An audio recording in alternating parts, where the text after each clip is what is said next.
दोस्तों, भगवान शिव के बारे में ऐसा कहा जाता है कि भगवान शिव त्रिलोक के आदि और अंत के देवता हैं, जिनके आगे दुनिया की सभी शक्तियां असफल हो जाती हैं। लेकिन क्या आपको मालूम है आखिर भगवान शिव का जन्म कैसे हुआ था?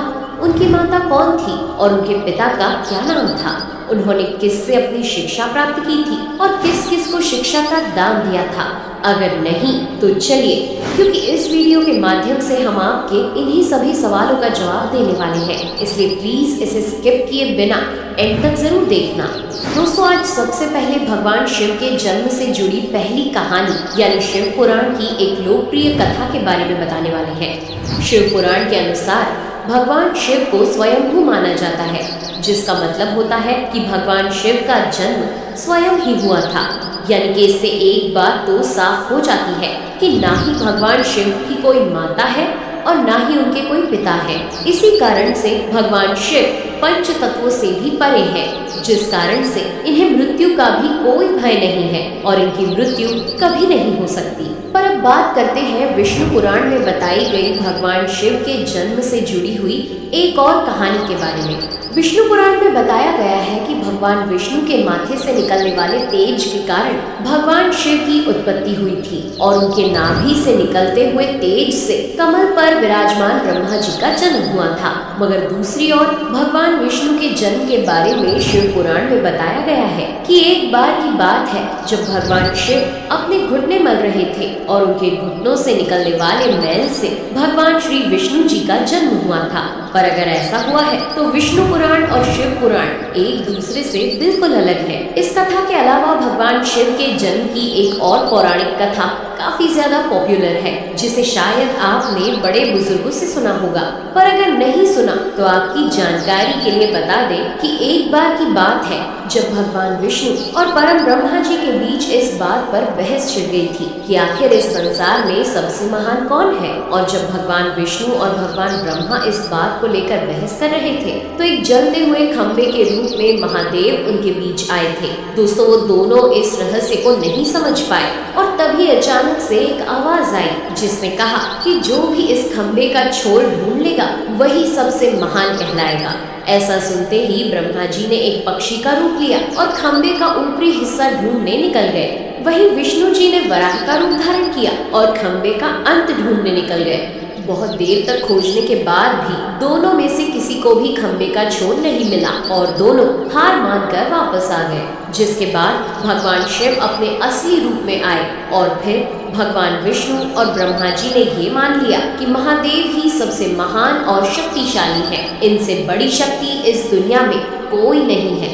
इसके साथ ही शिव पुराण में बताया गया खंबा इस बात को दर्शाता है कि ना ही भगवान शिव जन्मे थे और ना ही उनका कोई अंत है। और एक कारण तो यही है कि भगवान शिव को स्वयंभू कहा जाता है, यानी भगवान शिव का अंत है ही नहीं, वे अमर हैं। अब हम बात करते हैं भगवान शिव से जुड़े एक ऐसे विषय के बारे में जो सबसे ज्यादा प्रसिद्ध है कि क्या भगवान ब्रह्मा भगवान शिव के पिता हैं? जी हाँ, इनकी ये कहानी लोगों के बीच काफी प्रसिद्ध है। तो आपको बता दें कि आखिर किस प्रकार भगवान शिव ने ब्रह्मा पुत्र के रूप में जन्म लिया था। इसके पीछे विष्णु पुराण की एक पौराणिक कथा है, जिसके अनुसार जब धरती, आकाश, पाताल या कहें पूरा यूनिवर्स जलमग्न यानी पानी में डूबा हुआ था, तब भगवान विष्णु के अलावा कोई भी देव या प्राणी इस संसार में नहीं था। तब केवल विष्णु ही जल सतह पर अपने शेष नाग पर लेटे हुए नजर आ रहे थे। जिसके बाद उनकी नाभि से कमल की डंडी पर ब्रह्मा जी प्रकट हुए और जब भगवान ब्रह्मा और भगवान विष्णु इस यूनिवर्स से संबंधित बातें कर रहे थे तब भगवान शिव प्रकट हुए। जिसके बाद ब्रह्मा ने उन्हें पहचानने से इनकार कर दिया। इस कारण से भगवान शिव रूठ गए और उनके रूठ जाने के कारण भगवान विष्णु ने उन्हें दिव्य दृष्टि प्रदान कर ब्रह्मा जी को भगवान शिव की याद दिलाई। जिसके बाद भगवान ब्रह्मा को अपनी गलती का एहसास हुआ और शिव से क्षमा मांगते हुए उन्होंने उनसे अपने पुत्र रूप में पैदा होने का आशीर्वाद मांगा। जिस कारण से भगवान शिव ने भगवान ब्रह्मा की प्रार्थना को स्वीकार करते हुए उन्हें ये आशीर्वाद दे दिया। लेकिन इसके बाद जब भगवान ब्रह्मा ने इस सृष्टि की रचना शुरू की तो उन्हें एक बच्चे की जरूरत पड़ी और तब उन्हें भगवान शिव का आशीर्वाद ध्यान आया। जिसके लिए भगवान ब्रह्मा ने तपस्या की और बालक के रूप में भगवान शिव उनकी गोद में रोते हुए प्रकट हुए। आपको बता दें कि ये भगवान शिव का एकमात्र बाल रूप है। जब भगवान ब्रह्मा ने उनके रोने का कारण पूछा तो उन्होंने बताया कि उनका कोई नाम नहीं है। तब भगवान ब्रह्मा ने भगवान शिव का नाम रुद्र रख दिया, जिसका मतलब होता है रोने वाला। पर इसके बावजूद भी भगवान शिव चुप नहीं हुए, इसलिए ब्रह्मा ने उन्हें दूसरा नाम दिया। पर शिव को वो नाम भी पसंद नहीं आया और फिर भी वे चुप नहीं हुए।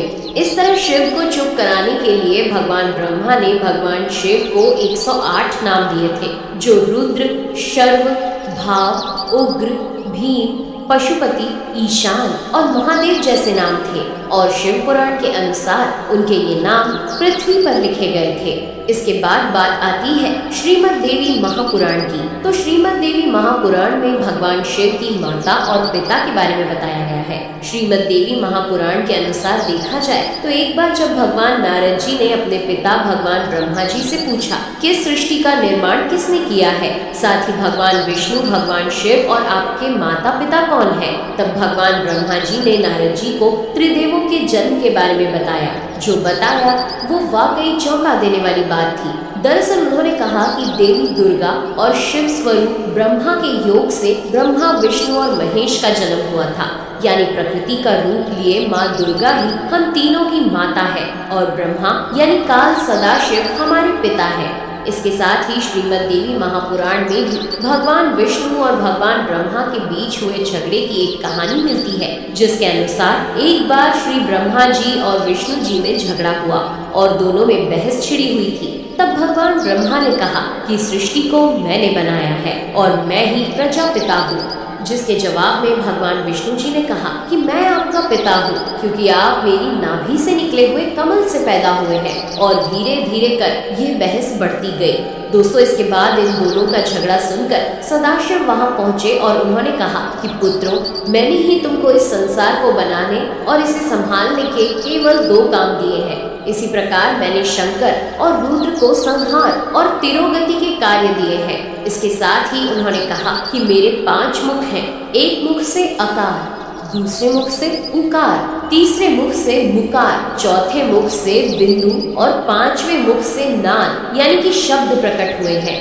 उन्हीं 5 को एक साथ मिलाकर देखा जाए तो एक अक्षर ओम बनता है, जिसे आज हम सभी भगवान शिव के मूल मंत्र के रूप से जानते हैं। इतना कहने के बाद भगवान ब्रह्मा और विष्णु दोनों ही समझ गए कि भगवान शिव से ज्यादा शक्तिशाली इस दुनिया में कुछ भी नहीं है और दोनों ने भगवान शिव को प्रणाम किया और चले गए। चलिए दोस्तों, अब जब आप भगवान शिव के बारे में इतना तो जान ही चुके हैं, तो क्या आपको पता है कि आखिर भगवान शिव ने किससे शिक्षा प्राप्त की थी और उनके गुरु कौन थे?